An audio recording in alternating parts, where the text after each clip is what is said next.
What is going on, my broskiis? My name is Toadskii, back again, here to bring you guys yet another One Piece Treasure Cruise video, and today we have a showcase video with Who's Who. And I know a lot of people are probably going to ask, where the hell did I get this character from?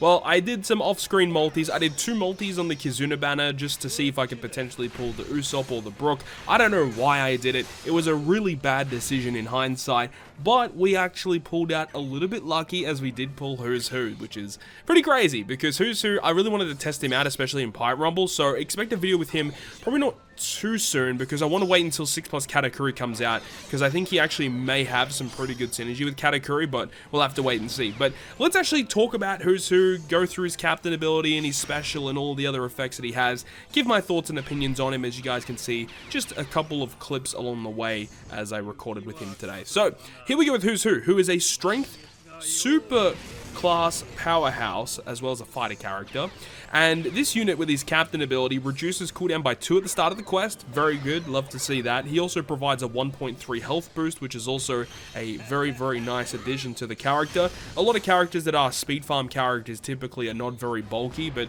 Who's Who has a lot of HP to play with. But then he says if you have a strength, a dex, and a quick character on your crew, he gives those 3 colors a 4.5 times attack boost.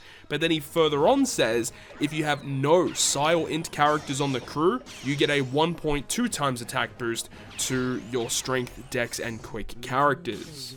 And then those 2 multipliers will actually multiply together. If you don't have Psi or Int, you get a 5.4 times multiplier to your strength, dex, and quick characters. It's a pretty absurd multiplier when you factor in the fact that he does have HP pool and cooldown reduction, and then there's an added ability on top of it that, you know, if you don't have the Psi or Int characters on your team, he does end of turn damage to a single target, and the amount of damage that he does scales with the amount of perfects that you hit, very similar to version 2 Sakazuki, up to 600 times his attack. So you can do some pretty absurd stuff, and the fact that you don't really have to worry about resilience with this guy because his end of turn damage allows you to get around it.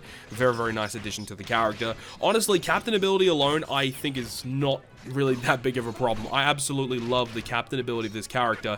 Now remember, when you do use him as a captain, you get access to his superclass effect. Now in order to activate it, you do need a very specific character on your crew. Unfortunately, there's no other condition that you can fulfill in the middle of the quest in order to launch it, but you need to have a Kaido, King, Queen, Jack, Sasaki, Black Maria, Page 1, or Ulti. Unfortunately, you can't use X Drake, which if you had Legend X Drake would actually synergize very well with this guy. But the effect that it has, it changes his own slot into tandem and then makes tandem slots beneficial to the crew for 1 turn and gives you the 1.25 times chain multiplicative boost, and then super powerhouse characters will come into the forefront. That's honestly one of the big downfalls to the unit. I think that the super class special is pretty terrible. The fact that he doesn't naturally treat tandem as beneficial means that if you have like ways to lock slots, like you use the effect to get a tandem slot and then you can't like keep it for a multiple turn, because when you move on to the next stage, the tandem slot's not going to be beneficial to your crew. I think it's you know, a little bit stupid. I mean, there are lots of ways to make tandem beneficial anyways, with crewmate effects, ship abilities and stuff. But, you know, when you are trying to build really obscure teams, I think that the effect to give him a tandem slot and make it beneficial is strange. I definitely would have preferred it if he had an inbuilt tandem beneficial effect in his captain ability. Definitely would have made the character a little bit more efficient in usage. And then the special ability of the guy is actually pretty good too. He does 200 times his attack in strength damage to a single enemy. So good damage, damage dealing special, you love to see it. He also gives -2 cooldown to strength dex and quick characters, which is phenomenal. And then also gives strength dex and quick characters a 2.25 times color affinity boost, which color affinity is probably one of the weaker type of boost that you can have on a Sugo Fest exclusive, but he does allow you to get additional buffs in the fact that if he is your captain, or your captain is either dex or quick, little bit of a weird one there, then he provides a 1.6 chain boost for 3 turns. If you do not fulfill that condition, it's still a 1.4 chain boost for 1 turn. A little bit strange, you know, he's basically built to be used with the Sasaki and the Black Maria, but I just think it would have been a little better if that effect just was not there. The fact that there is a really weird condition, it means if you run him on mono strength, you actually will not get the 1.4 or the 1.6 times chain boost for 3 turns, which can be both a good and a bad thing. So I think structurally that is a little bit of a weird thing, but when you take the whole thing into account, you get 2.25 color affinity, you get 1.6 chain boost, you also get -2 cooldown, and it's a damage dealing special as well. I think overall as a packaged unit, the character is actually pretty good.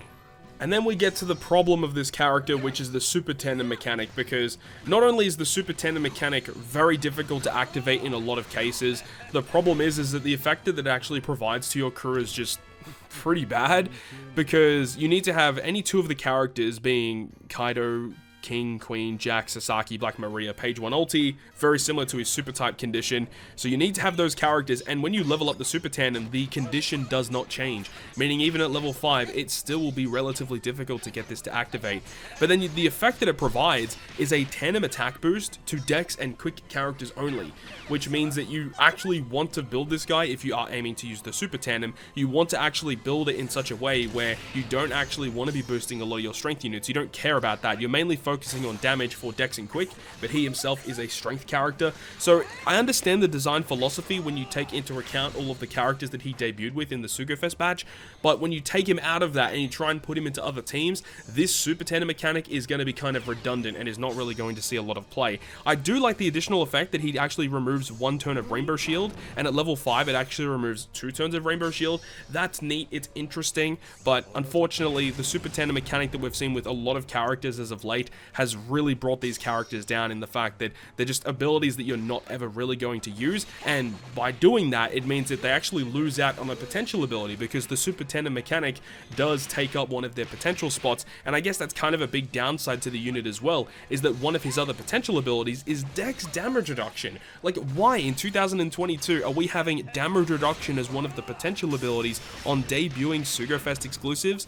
It just doesn't really make a lot of sense. So I think that the unit definitely is not perfect. There's a lot of problems with this character, and they really should have, you know, designed these characters a little bit more efficiently. But of course, when you take into account this character with the rest of the batch that he debuts with, he's incredibly powerful and has fantastic synergy with Sasaki and Black Maria.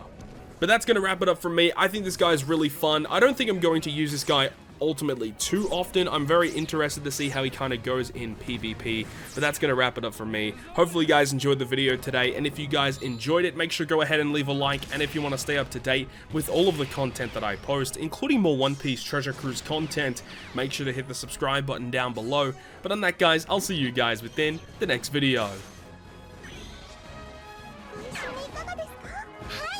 うちの部下いじめんのやめてくれるか。こ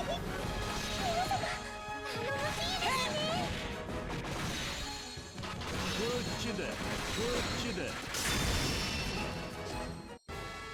元七部会会長の陣兵衛が